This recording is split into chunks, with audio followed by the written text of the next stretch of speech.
Hello students, आप सभी का इस ई लेक्चर में मैं स्वागत करती हूँ। लास्ट क्लास में मैंने आपको क्रैब साइकिल के बारे में एक्सप्लेन किया था और आपको रेस्पिरेशन में मैंने ग्लाइकोलिसिस पढ़ाया है, आरक्यू क्या होता है, उसके बाद क्रैब साइकिल आपको डिटेल में पढ़ाई है। आज रेस्पिरेशन में स्टार्ट करते हैं इलेक्ट्रॉन ट्रांसपोर्ट सिस्टम। इसी के साथ मैं आपको बताऊंगी कि ऑक्सीडेटिव फॉस्फोराइलेशन क्या होता है। स्टूडेंट्स, ये जो रेस्पिरेशन की जो है ये ऑक्सीडेशन प्रक्रिया है जिससे ऑक्सीडेशन की क्रिया हाइड्रोजन के विस्थापन यानी डिहाइड्रोजनेस से होती है। क्रियाधर से हाइड्रोजन युग्मक यानी हाइड्रोजन पेयर्स का विस्थापन होता है, यानी सबस्ट्रेट से हाइड्रोजन पेयर्स का विस्थापन होता है जो अपघटन द्वारा 2 प्रोटॉन्स और 2 इलेक्ट्रॉन्स बनाता है।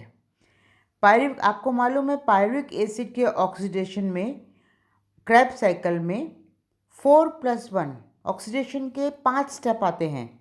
पायरुविक एसिड से जब एसिटाइल कोएंजाइम बनता है तब एक स्टेप आता है, और क्रैब साइकिल के अंदर मैंने लास्ट क्लास में बताया था कि 4 ऑक्सीडेशन स्टेप होते हैं। टोटल 5 ऑक्सीडेशन स्टेप जो होते हैं तथा इलेक्ट्रॉन प्रत्येक पद में, प्रत्येक स्टेप में हाइड्रोजन आयन तथा इलेक्ट्रॉन पेयर NAD के अपचयन में प्रयुक्त होते हैं, जबकि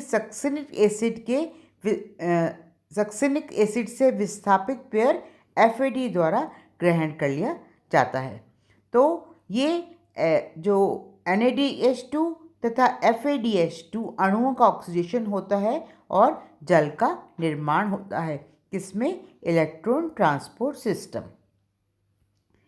NADH2 या FADH2 ये जो है इनकी जो ऑक्सीजन जो है डायरेक्ट हाइड्रोजन जो है ऑक्सीजन से डायरेक्ट संयोजित नहीं हो सकती। अब ये जो है इलेक्ट्रॉन्स जो हैं ये चेन ऑफ कैरियर्स द्वारा ऑक्सीजन तक पहुंचते हैं। इसमें जो चेन ऑफ कैरियर्स जो है इसके द्वारा जो इलेक्ट्रॉन्स और प्रोटॉन्स जो है ऑक्सीजन तक पहुंचते हैं, और ये इलेक्ट्रॉन ट्रांसपोर्ट सिस्टम जो है ये इसकी पूरी श्रृंखला में है और इसके डिफरेंट कॉम्प्लेक्सेस हैं। इलेक्ट्रॉन ट्रांसपोर्ट सिस्टम माइटोकॉन्ड्रिया की इनर मेम्ब्रेन में प्रेजेंट होती है। इसके विभिन्न कंपोनेंट्स देखिए आप, मैंने नीचे डायग्राम भी बनाया है, आप कंपोनेंट्स देखिए। FP FMN, सेकंड कंपोनेंट है iron FeS protein, third coenzyme Q यानी यूबिक्विनोन, और फोर्थ है साइटोक्रोम्स। साइटोक्रोम में कौन कौन से साइटोक्रोम्स हैं बच्चों?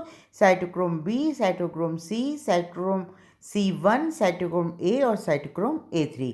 अब जो कंपोनेंट्स हैं मैंने एक तरफ तो कंपोनेंट्स के नाम लिखे हैं, कम्प्लेक्सेस के नाम लिखे हैं, दूसरी तरफ मैंने कंपोनेंट्स के नाम लिखे हैं। Complex 1 FMN NADH2 dehydrogenase, complex 2 coenzyme Q oblique यूबिक्विनोन FADH2 dehydrogenase, complex 3 जो है cytochrome B and cytochrome C, और कॉम्प्लेक्स 4 है साइटोक्रोम A और साइटोक्रोम A3, और लास्ट कॉम्प्लेक्स 5th कॉम्प्लेक्स है ATP सिंथेटेस ऑब्लिक ATPase।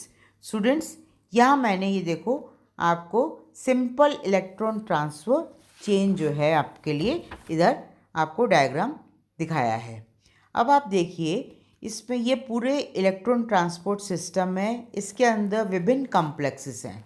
ध्यान दीजिए यूबिक्विनोन और साइटोक्रोम C ये मोबाइल कैरियर्स हैं, ये मूव करते रहते हैं। यहाँ पर साइटोक्रोम A3 जो है जो कि लास्ट साइटोक्रोम है रेस्पिरेटरी चेन में, ऑक्सीजन जो है लास्ट एक्सेप्टर है ऑक्सीडेटिव फॉस्फोराइलेशन में, और इसकी वजह से मेटाबॉलिक जल का निर्माण होता है। NADH2 से आप देखिए हाइड्रोजन का स्थानांतरण FMN में, दूसरा साइटोक्रोम B से साइटोक्रोम C से, और साइटोक्रोम A से A3 जब ये स्टेप्स होते हैं तो इनके मध्य इलेक्ट्रॉन स्थानांतरण पर एटीपी का निर्माण होता है।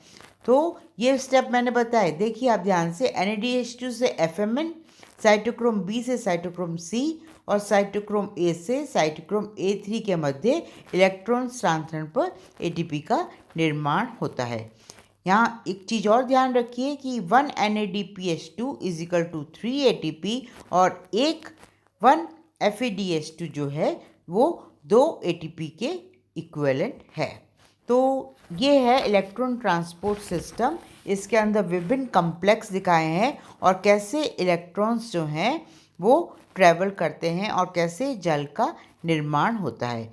इलेक्ट्रॉन ट्रांसपोर्ट सिस्टम में सहकारकों के ऑक्सीडेशन के दौरान एटीपी के सिंथेसिस को हम कहते हैं ऑक्सीडेटिव फॉस्फोराइलेशन।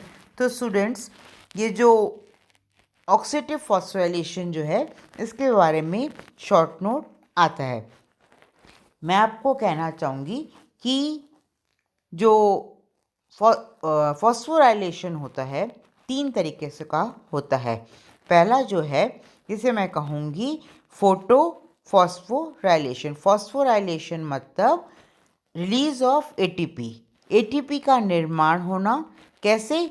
एडीपी और इनऑर्गेनिक फॉस्फेट से मिलके एटीपी का निर्माण होना, इसे हम कहते हैं फॉस्फोराइलेशन। फॉस्फोराइलेशन बच्चों 3 टाइप का होता है।